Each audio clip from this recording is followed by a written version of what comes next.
یہ ہے افغانستان، جو کہ بہت جلد پوری دنیا کو حیران کر دینے والا ہے۔ کسی نے سوچا بھی نہیں تھا کہ برسوں سے غریبی، بھوک اور وار میں گرا ہوا افغانستان ایسا کچھ اچیو کر سکتا ہے۔ افغانستان ایشیا کی سب سے بڑی آرٹیفیشل نہر بنانے جا رہا ہے، جو افغانستان کی تقدیر بدل دے گی۔ 285 کلومیٹر لمبی اور 500 فٹ چوڑی اس نہر کا نام ہے کوچ تیپا کینال۔ اس نہر کو بنانے کے لیے افغان گورنمنٹ نے کسی سے کوئی ایڈ، کوئی اکوپمنٹس یا کوئی انجینئرز نہیں لیے، اور آج جب آپ یہ ویڈیو دیکھ رہے ہیں تو تقریباً 100 کلومیٹر تک اس نہر کی کھدائی بھی ہو چکی ہے۔ لیکن افغانستان کو آخر اتنی لمبی نہر بنانے کی ضرورت کیا پڑی، اور ایکسپرٹس یہ کیوں کہہ رہے ہیں کہ یہ پروجیکٹ افغانستان کو اکنامکلی ٹرانسفارم کر دے گا؟ تو آئیے جانتے ہیں ان سب سوالوں کے جواب۔ Bright info hub YouTube channel کی ویڈیوز میں ایک بار پھر سے خوش آمدید۔ ناظرین، سب سے پہلے ہم افغانستان کی جیوگرافی کو سمجھتے ہیں۔ افغانستان ایک مکمل لینڈ لاکڈ کنٹری ہے، مطلب اس کے کسی حصے کے ساتھ کوئی سمندر نہیں لگتا۔ افغانستان کے ایسٹ میں پاکستان ہے، ویسٹرن سائڈ پر ایران ہے، ناردرن سائڈ پر ترکمانستان، ازبکستان اور تاجکستان ہے، جبکہ نارتھ ایسٹ میں افغانستان ایک چھوٹا سا بارڈر چائنا کے ساتھ بھی شیئر کرتا ہے۔ تو افغانستان مکمل طور پر دوسری کنٹریز میں گھرا ہوا ہے۔ افغانستان کی 80% واٹر سپلائی ادھر ہندوکش کے پہاڑوں سے آتی ہے۔ افغانستان میں 4 بڑے دریا ہے جس سے افغانستان کو پانی ملتا ہے۔ افغانستان کی 40% واٹر سپلائی ہیلمند ریور سے آتی ہے، جو کہ ہندوکش سے شروع ہوتا ہے اور پورے افغانستان کو کراس کرتے ہوئے پھر ایران افغانستان بارڈر پر برانچ آؤٹ ہو جاتا ہے۔ یہ دریا آج کل ایران اور افغانستان کے بیچ میں ایک پولیٹیکل ٹینشن بنا ہوا ہے، بیکاز افغانستان اس ریور پر یہاں پر ایک ڈیم بنانے جا رہا ہے، اور ایران کے اکارڈنگ اس ڈیم سے ہامون کے سارے ایریا پر بہت برا اثر پڑے گا۔ پھر دوسرے نمبر پر آتا ہے امو دریا، جسے انگلش میں دی آکسس ریور بھی کہتے ہیں۔ ریور آکسس سینٹرل ایشیا کا سب سے لمبا دریا ہے، جو نارتھرن پاکستان اور سینٹرل ایشیا کے بیچ پامیر ماؤنٹین رینج سے شروع ہوتا ہے اور پھر افغانستان تاجکستان بارڈر سے گزرتا ہوا ترکمانستان میں انٹر ہوتا ہے، اور پھر ازبکستان کو کراس کرتے ہوئے ایریل سی میں جا کر گرتا ہے۔ یہی وہ ریور ہے جس پر کوچ تیپا کینال بنائی جا رہی ہے، جسے ہم ابھی آگے جا کر ویڈیو میں ڈسکس کریں گے۔ اس کے علاوہ پھر افغانستان کی باقی واٹر سپلائی کابل، ہریرود اور پنج ریور سے آتی ہے۔ افغانستان دنیا کی ان چند کنٹریز میں سے ہے جن کا 70% ایریا پہاڑوں سے کورڈ ہے۔ افغانستان کے صدرن ریجن میں ایران اور پاکستان بارڈر کے ساتھ ریگستان ہے، تو بیسیکلی کندہار سے نیچے یہ سارا ایریا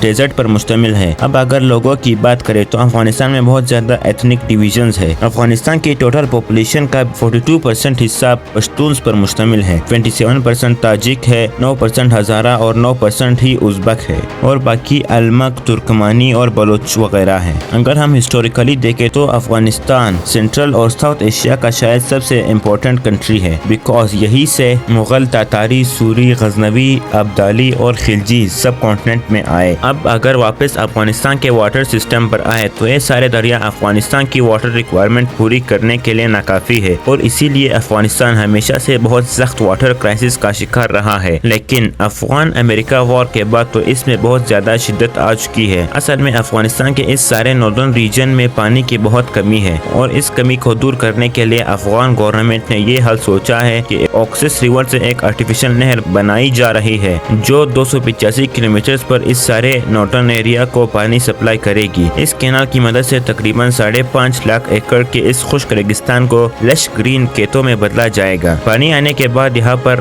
گندم اور کئی دوسرے اناج اگائے جائیں گے، بلکہ افغان گورنمنٹ تو یہ ایکسپیکٹ کر رہی ہے کہ 2028 تک افغانستان یہاں پر اگائی گئی 50% ویٹ دوسرے ملکوں کو ایکسپورٹ کر رہا ہوگا۔ یہ پروجیکٹ مارچ 2022 میں شروع ہوا۔ اس کی انیشیل کمپلیٹیشن ڈیٹ تو 2028 تھی، مگر جس سپیڈ سے اس پر کام ہو رہا ہے، ایکسپرٹس کے مطابق 2025 میں ہی یہ کینال کمپلیٹ ہو جائے گی۔ یہ پروجیکٹ اتنی زبردست پلاننگ کے ساتھ کیا جا رہا ہے کہ بڑے بڑے ویسٹرن انجینئرز اور ایکسپرٹس حیران رہ گئے ہیں۔ اس پروجیکٹ کو 3 فیزز میں ڈیوائڈ کیا گیا ہے۔ پہلے اور دوسرے فیز میں اس سارے روٹ پر کھدائی کی جائے گی۔ ابھی تک تقریباً 100 کلومیٹر کے ایریا پر کھدائی کمپلیٹ ہو چکی ہے۔ یہ کھدائی کرنے کے لیے 200 لوکل کانٹریکٹرز کو ہائر کیا گیا ہے، اور تقریباً 7000 ٹرکس اور ایکسکیویٹر سے کام لیا جا رہا ہے، اور یہ سارا پروسیس زبردست طریقے سے مینج ہو رہا ہے۔ ٹرکس اور ایکسکیویٹرز لائن میں کھڑے ہوتے ہیں، ایکسکیویٹر مٹی اٹھا کر ٹرک میں ڈالتا ہے، سپروائز کرنے والا انجینئر جب اوکے کرتا ہے تو ٹرک یہ مٹی لے کر نہر کے کنارے پر ڈال دیتا ہے۔ اس طرح اس نہر کی کنکریٹ باؤنڈری بنانے کی بھی ضرورت نہیں پڑتی، اور ایک نیچرل باؤنڈری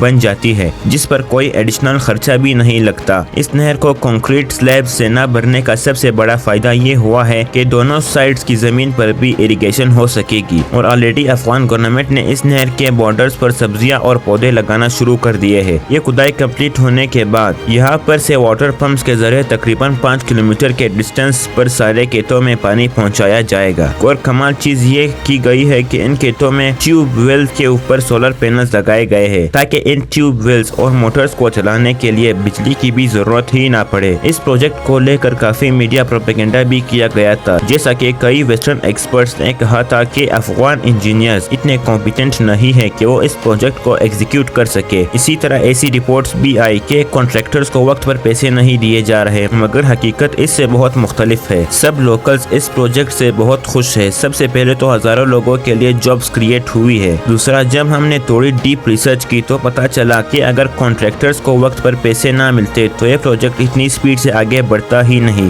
اس کے علاوہ بلخ اور فاریاب پروونس میں رہنے والے بھی بہت زیادہ خوش ہے، کیونکہ اب ان کے ایریا میں بھی پانی آئے گا، جس کے بعد وہ کھیتی باڑی کر سکیں گے، کھانا اگا سکیں گے اور پیسے کما سکیں گے۔ اس پروجیکٹ میں ابھی تک صرف ایک پرابلم آئی ہے، اور وہ ہے ترکمانستان اور ازبکستان کا اس ریور پر کلیم۔ ان دونوں کنٹریز نے اس پروجیکٹ پر بہت سے کوسچنز اٹھائے ہیں کہ کیسے یہ نہر ان دونوں کنٹریز میں اس دریا سے آنے والی واٹر سپلائی کو 50% تک کم کر دے گی۔ افغان گورنمنٹ اور ان دونوں کنٹریز میں اس ایشو پر بات چیت چل رہی ہے۔ طالبان ان دونوں کنٹریز کو کنونس کر رہے ہیں کہ الماتی ایگریمنٹ 1992 کے مطابق امو دریا پر افغانستان کا بھی رائٹ ہے، اور اگر ترکمانستان اپنے فائدے کے لیے اس دریا پر کراکم نہر بنا سکتا ہے تو افغانستان کیوں نہیں؟ کراکم کینال دنیا کی سب سے بڑی نہر ہے، اور اسے ترکمانستان نے 1988 میں بنایا تھا تاکہ اوکسس ریور سے پانی لے کر کراکم ڈیزرٹ میں اریگیشن کی جا سکے۔ اس کینال کی وجہ سے ترکمانستان نے اس پورے ڈیزرٹ کو سرسبز کھیتوں میں تبدیل کر دیا، اور ایسا ہی کچھ افغانستان بھی کرنا چاہتا ہے۔ اب یہاں پر ایک اور انٹرسٹنگ چیز یہ بھی ہے کہ ترکمانستان اور ازبکستان افغانستان کے لیے بہت ہی ضروری ہے۔ افغانستان کے تقریباً 80% الیکٹرک سپلائی ان دونوں کنٹریز سے آتی ہے، اور اسی طرح افغانستان کی ایکسپورٹس کا ایک بہت بڑا حصہ ان دونوں کنٹریز سے گزر کر باقی دنیا تک جاتا ہے۔ تو یہ دونوں کنٹریز افغانستان سے اس نہر کے بدلے بہت سے دوسرے چیزوں پر نیگوشیٹ کریں گی۔ پولیٹیکلی یہ ایشو جیسے بھی حل ہو، اکانومیکلی یہ پروجیکٹ افغانستان کے لیے بہت سے فائدے بھی لانے والا ہے۔ افغانستان کو اناج کے لیے کسی دوسرے کنٹری سے ایڈ نہیں لینی پڑے گی۔ چند سالوں میں افغانستان میں بھوک کا خاتمہ ہو سکتا ہے، اور افغانستان اناج اگانے میں سیلف سفیشینٹ کنٹری بن جائے گا۔ اب جو کنٹری پچھلے 40 سالوں سے جنگ کے آگ میں جل رہا ہو، اس کے لیے اس سے بڑی چیز اور کیا ہو سکتی ہے؟ ہم بھی یہی چاہتے ہیں کہ افغانستان اب فائنلی اپنی اکنامک ڈیولپمنٹ پر زور دے۔ جو کچھ پچھلے 40 سالوں سے افغان لوگوں نے برداشت کیا ہے، اب وہ فائنلی یہ ڈیزرو کرتے ہیں کہ انہیں بھی تھوڑا سکھ ملے۔ یہ ہے وہ سارے سورسز جس سے ہم نے یہ انفارمیشن کلیکٹ کی ہے۔ آپ سب سے یہ درخواست ہے کہ میرے یوٹیوب چینل کو سبسکرائب کر دے اور بیل آئیکن کو دبانا نہ بھولے۔ ملتے ہیں اگلی نئی آنے والی شاندار ویڈیو میں، تب تک کے لیے اللہ حافظ۔